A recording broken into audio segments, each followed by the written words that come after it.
শুভেন্দু অধিকারীর প্রকাশ্য হুঁশিয়ারি। আমার যা করার আছে করব, অভয়া বলিনি। আমার লিমিটেশনের মধ্যে আমি কমিটেড।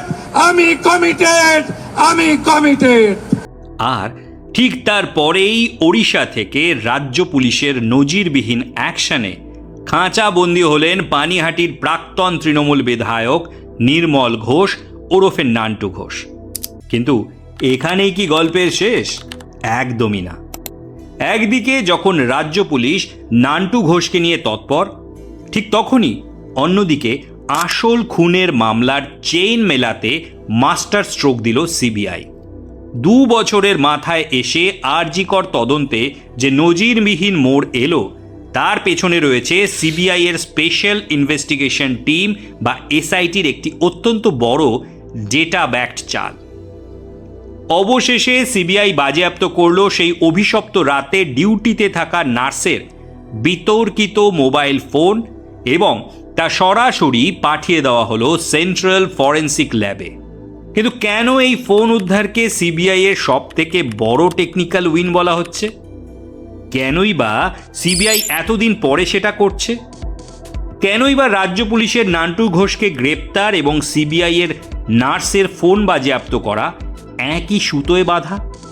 আসুন আজকের ভিডিওতে পেছনের অঙ্কটা খতিয়ে দেখি।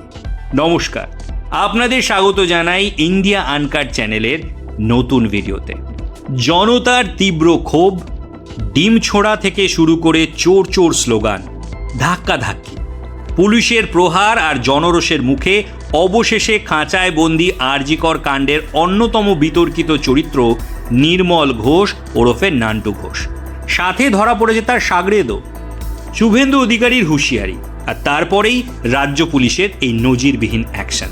কিন্তু আসল প্রশ্ন হলো, রাজ্য পুলিশের এই আচমকা অ্যাকশন আর নান্টু ঘোষের এই হাই ভোল্টেজ গ্রেপ্তারিতে কি সুপ্রিম কোর্টের নজরদারিতে চলা সিবিআই এর মূল মামলার রাস্তা আরও সহজ হতে চলেছে?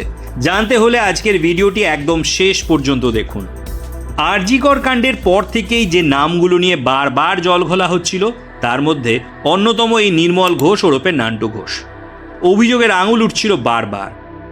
বিরোধী দলনেতা থাকাকালীন শুভেন্দু অধিকারীও সরব হয়েছিলেন এই ব্যক্তির বিরুদ্ধে। আজ মুখ্যমন্ত্রী হয়ে তিনি নির্দেশ দিলেন নান্টুর বিরুদ্ধে স্টেপ নেওয়ার। নির্মল ঘোষ, সোমনাথ দে, সঞ্জীব মুখার্জি, এই 3 জন এই কাণ্ড করেছে। আমি সিপি আছে, CP Barrackpore here, please start new case and take appropriate action. এবং তার সেই প্রকাশ্য ঘোষণায় নড়ে চড়ে বসল প্রশাসন। পুলিশের জালে পালিয়ে পালিয়ে বেড়াতে থাকা নান্টু ধরা পড়ল সুদূর ওড়িশা থেকে, আর তার সাথে তার সাগরেদও ধরা পড়ল পশ্চিমবঙ্গ থেকে। আর আদালতে পেশ করার সময় যা ঘটল তা অন্তত আজকের দিনে নজিরবিহীন ঘটনা নয়। জনতা আর নিজেদের ক্ষোভ ধরে রাখতে পারেনি। লক্ষ্য করে ছোড়া হলো ডিম, চারদিক থেকে ধেয়ে এলো চোর চোর স্লোগান, ধাক্কাধাক্কিও জুটল। আর পুলিশ ও জনতার ধস্তাধস্তিতে রণক্ষেত্র হয়ে উঠল আদালত চত্বর।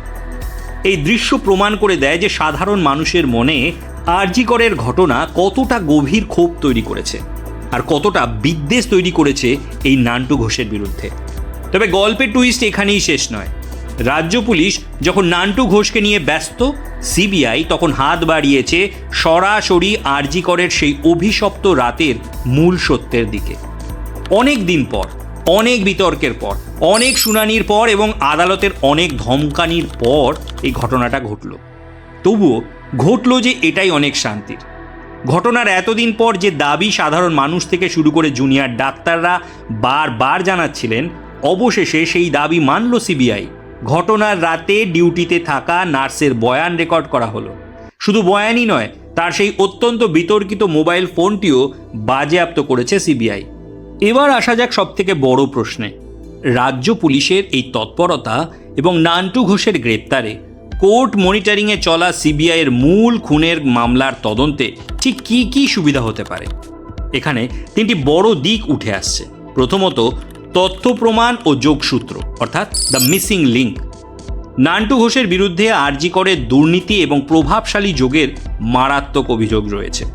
এই ঘটনায় প্রভাবশালীদের জড়িত থাকার নানান রকম অভিযোগ উঠেছে, কিন্তু সরাসরি কোনো যোগসূত্র প্রতিষ্ঠিত হয়নি। এবার হতে পারে নান্টু ঘোষের মাধ্যমে।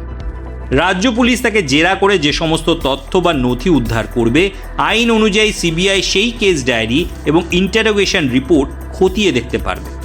বলাই বাহুল্য, এই নান্টু যদি কবুল করে সেদিন কোন প্রভাবশালীর নির্দেশে তিনি তড়িঘড়ি সব দাহ করার মতো গর্হিত কাজ করেছিলেন, তাহলে প্রভাবশালী যোগটা স্পষ্ট হবে আইনের চোখে। এর ফলে মূল খুনের মোটিভ বা অপরাধের পেছনের আসল ষড়যন্ত্রকারীদের চেইনটাও খুঁজে পাওয়া সিবিআই এর জন্য অনেক সহজ হবে। দ্বিতীয়ত, সাক্ষীদের ওপর থেকে ভয় দূর হওয়া। আরজি করের মতো সংবেদনশীল মামলায় অনেক সাক্ষী প্রভাবশালীদের ভয়ে মুখ খুলতে পারছিলেন না। নান্টু ঘোষের মতো দাপুটে চরিত্রের এই পরিণতি দেখে এবং সাধারণ মানুষের এই রোষ দেখে অন্যান্য সাক্ষীদের মনের ভয় কাটবে। যেমনটা দেখা গেছে ডিউটিরত নার্সের বয়ান দেওয়ার ক্ষেত্রে, মানুষ এখন সত্যিটা বলতে এগিয়ে আসতে পারে। হয়তো এভাবেই আরও কোনো সাক্ষ্যের মাধ্যমে পরবর্তীতে ধরা পড়বে অনেক দিন থেকে ওঠা গুঞ্জন, যার বিরুদ্ধে ছিল সেই প্রাক্তন মুখ্যমন্ত্রীর ভাইপো আবেশ ব্যানার্জি। তৃতীয়ত, চাপ মুক্ত নিরপেক্ষ তদন্ত। রাজ্য পুলিশ এবং সিবিআই এর এই জোড়া ফলার অ্যাকশনে অপরাধী চক্রের ওপর একটা প্রচণ্ড মনস্তাত্ত্বিক চাপ তৈরি হয়েছে। এখন এই দুই সংস্থাই সমান্তরালভাবে জাল গোটাচ্ছে। ফলে মূল খুনের মামলার অপরাধীদের পক্ষে আর কোনো তথ্য প্রমাণ লোপাট করা বা প্রভাবশালী তকমা খাটিয়ে পার পাওয়া প্রায় অসম্ভব হয়ে দাঁড়াচ্ছে। তদন্তকারীদের প্রাথমিক জেরা এবং শ্মশান ঘাটের নথিপত্র খতিয়ে দেখে ইতিমধ্যেই বেশ কিছু চাঞ্চল্যকর অসঙ্গতি ও তথ্য সামনে এসেছে। প্রথমত, খড়দাহ থানার প্রাথমিক তদন্তে দেখা গেছে ঘটনার দিন পানিহাটি শ্মশান ঘাটে সৎকারের লাইনে নির্যাতিতার মৃতদেহ সিরিয়াল নাম্বারে অনেক পেছনে ছিল, কিন্তু সমস্ত মৃতদেহকে অপেক্ষা করিয়ে নিয়ম ভেঙে অভয়ার দেহকে লাইনের একদম প্রথমে এনে তড়িঘড়ি দাহ করিয়ে দেওয়া হয়। দ্বিতীয়ত, নান্টু ঘোষের সাগরেদ তথা প্রাক্তন তৃণমূল কাউন্সিলর সঞ্জীব মুখোপাধ্যায় শ্মশানের নথিতে মৃতার কাকা বা আত্মীয় হিসাবে ভুয়ো পরিচয় দিয়ে সই করেছিলেন বলে অভিযোগ। মূল পরিবারের অমতেই বা তাদের বিভ্রান্ত করেই এই সই করা হয়েছিল বলে মোটামুটিভাবে নিশ্চিত, এবং সেটাই এবার জেরার মাধ্যমে খতিয়ে দেখে প্রমাণ করা হবে। তাছাড়া পৌরসভার ফিও মুকুব করা হয়েছিল। কোনো এক অজ্ঞাত কারণে সেদিন সৎকারের জন্য প্রয়োজনীয় মিউনিসিপ্যালিটির ফি তড়িঘড়ি মুকুব করে দেওয়া হয়েছিল। কার নির্দেশে হয়েছিল এই নিয়ম ভাঙা, তা নিয়েও নান্টু ঘোষকে জেরা করা হচ্ছে এবং তিনি সদুত্তর দিতে পারছেন না। তাছাড়া মুখোমুখি জেরা করারও একটা বিষয় উঠে আসতে পারে। পুলিশ সূত্রে খবর, নির্মল ঘোষ এবং সঞ্জীব মুখোপাধ্যায়কে মুখোমুখি বসিয়ে বয়ানের অসঙ্গতি মেলানোর কাজও শুরু হয়েছে, যেখানে তারা একে অপরের উপর দায় চাপানোর চেষ্টা করছে। নান্টু ঘোষের জেরা আরজি করের মূল ষড়যন্ত্রের জট খোলার জন্য কেন অত্যন্ত গুরুত্বপূর্ণ সেটাও এবার বুঝতে হবে। নান্টু ঘোষ পানিহাটির অত্যন্ত দাপুটে নেতা ছিলেন।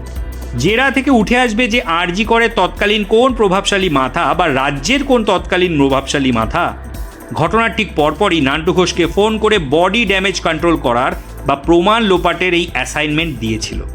সেই ফোনের কল রেকর্ড মিললেই আসল ষড়যন্ত্রকারীদের নাম সামনে আসবে।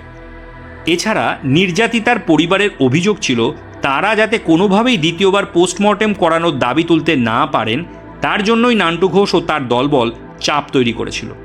এখন মূল প্রশ্ন হলো, প্রথম পোস্টমর্টেমে এমন কী ফাঁকফোকর রাখা হয়েছিল যা দ্বিতীয়বার পরীক্ষা করলে সামনে চলে আসতে পারত? নান্টু ঘোষকে জেরা করে বোঝার চেষ্টা করা হবে মৃতদেহের ঠিক কোন তথ্য গোপন করার জন্য এত তাড়াহুড়ো করা হয়েছিল। তাছাড়া আরজি করের ভেতরে যে একটি বিশাল আর্থিক দুর্নীতি ও থ্রেড কালচার চলতো তা ইতিমধ্যেই সিবিআই তদন্তে প্রমাণিত।